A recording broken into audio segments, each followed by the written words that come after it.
strategies in life. I'll be talking to two ladies who played chess as children and teenagers. Please join us.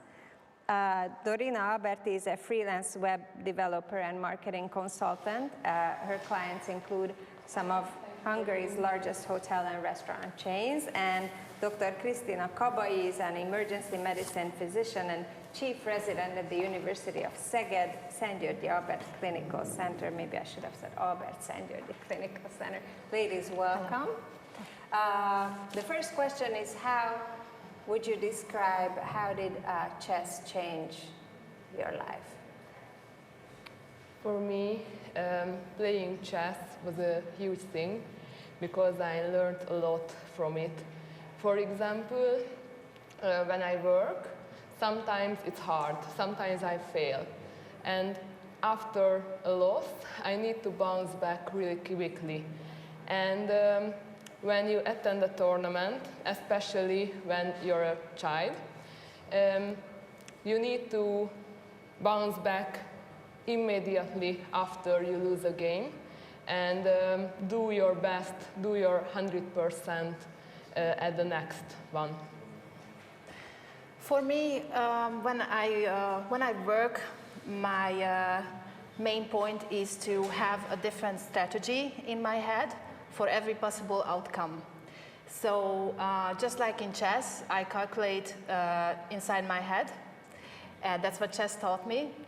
And when I'm treating patients and I'm making up a plan inside my head for their conditions, for their treatment, for every different possibility, when treating a critically ill patient, I need to have a plan set up in my head already so that I can act on it. Before our discussion, we spoke about the importance of role models and confidence.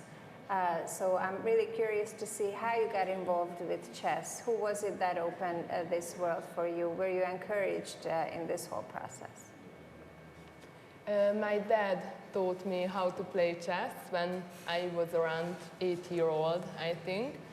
And it was really funny and hard at the same time because he never let us, me and my siblings, win. And these games were around 40 minutes long. That was shocking for an 8-year-old child. That's like being in school for a full class time. Yeah. That's also too long, the 40 minutes. But it was nice. I love with these memories. How about you? For me, it was also my father who taught me chess. Maybe it's the father's role in a family to teach chess. And he taught me and my sister as well. And I remember having fun together and analyzing positions together. And he was the one who would sign up for us to tournaments. And my mother was always there to support us, to manage us. Did your interest in chess wane at any point? I mean, were there like, I don't know, when you were a teenager or something, some other things became more interesting than chess? I mean, was there ever a time when you were not really involved or not as involved as before in chess? Around graduation, I think hormones kick in or something like that. And I didn't feel that my field will be chess. But later on, it came up as a hobby for me. And one of my strange things about me is that I really like to play chess games at 3 a.m. at house parties, a bit tipsy. It's really fun. I can recommend to everyone. Do you always win? Yes. And do you play with girls or mainly men? It's a sad thing. It's not because of me, because for me there's no difference between the genders when we talk about chess, but I've never played against a girl in a house party. Oh, because men are more competitive? Is that why? Possibly? I don't know. I'm not a professional in this field. Maybe. I think if you really want to get good at chess, then you really have to take it seriously. And it comes a point when you have to decide if I'm going to be a professional player or if I'm going to do something else in life. And when I came to this decision, I chose to be at medicine. And then chess became more of like a hobby. I can do them parallel, but when you take really chess really seriously, it's just like a really difficult career as well. Do you think chess contributed to you choosing science? Yes, it absolutely did, because chess is like working in the STEM fields. You need a lot of calculations, you need a lot of strategical thinking, you need a lot of math for this game. So when choosing this game, it leads to one of these paths, I think. Again, getting back to the confidence aspect of being in chess and then choosing your profession, have you experienced any discrimination in any fields just because you're a woman choosing a profession that is perhaps considered more a male-dominated field? I know that I am a woman, and usually I try to know the advantages and disadvantages of this thing. So for me, I usually analyze everything. It's my mania, and as a woman, I know that I am better in something than usually the man. So, for example, I use my empathy to build deeper connections with my clients. Empathy, I would have never put empathy together with chess. Not really. When you need to win, then you have no empathy for your opponent. Yeah, but looking at all the aspects, you've said that before too, that's very important before you make a decision. For me, discrimination, well, in my career, I am very lucky because I did not feel discrimination. I could choose emergency medicine as a woman, so really, I'm really blessed. But in chess, when I was young, I noticed that coaches preferred to take boys as their students rather than girls, because it was like a general idea that boys would take chess more seriously, they would quit harder, I mean they would quit not so easily. And they're just generally better at math, maybe, which I don't think that's the case. So when finding a coach, especially for my sister, it was difficult. What we're talking about here today is chess strategies in life, and that's because a lot of women, if they lack a role model, if they lack confidence, if they lack the necessary tools to succeed in life, they might feel that they lack a proper strategy. You know, they just, I don't know, just go from one day to the next without a clear vision. And what I'm really curious to find out is if someone is watching this and has a basic understanding of, say, chess, but life is still ahead of her, how does it really assist her in her journey? I believe that to be able to make good choices, you need to be free. You need free will. And free will comes from confidence and self-esteem. And for me, chess was one of the things that I was good at.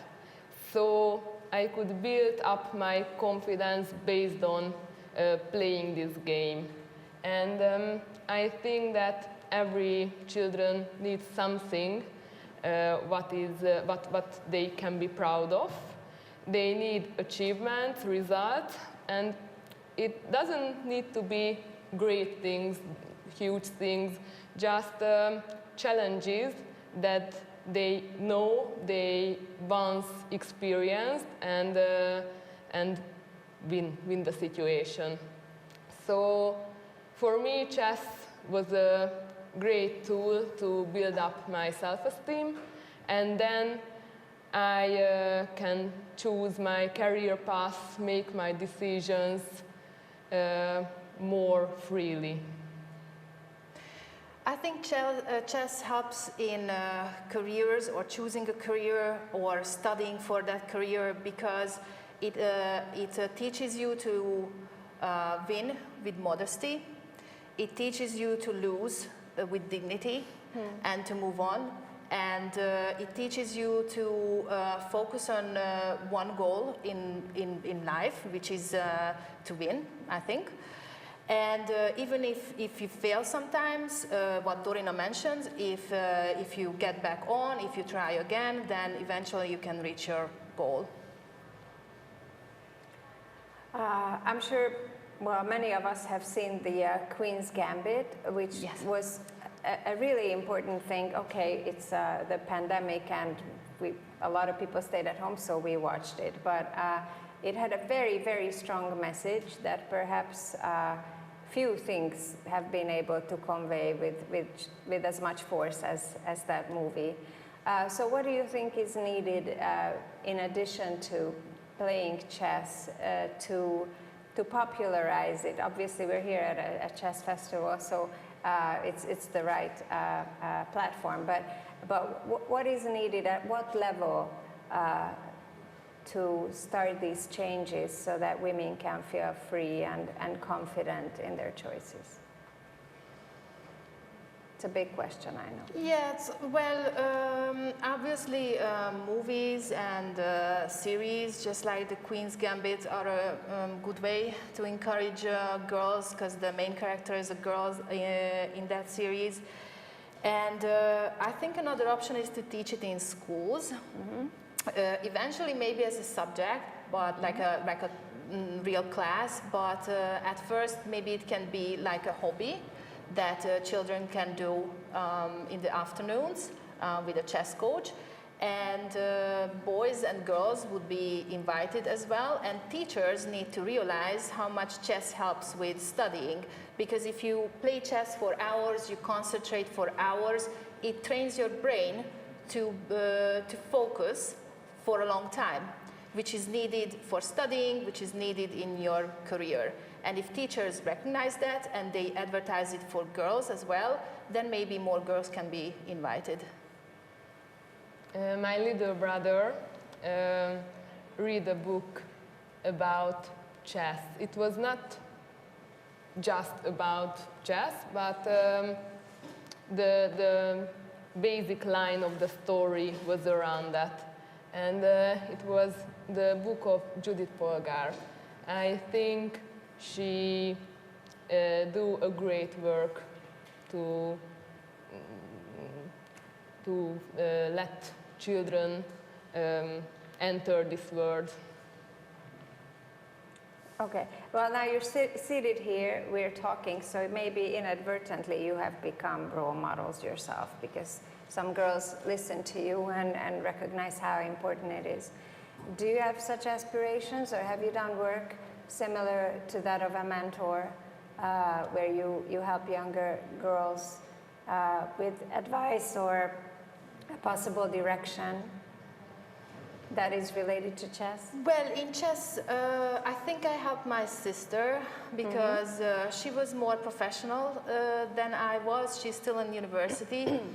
And I think I helped her go forward by helping her analyze and going to tournaments with her and just accommodating her at the tournament. I try to do this in business and a bit in psychology. So I try to be, it's a big word that I try to be a role model, but I try to share my experiences around building something up and how they should do it and how they not to be really stressed about it. Well, it's been a pleasure to listen to your life strategies and how chess has helped you with that. Thank you, ladies, for your insights.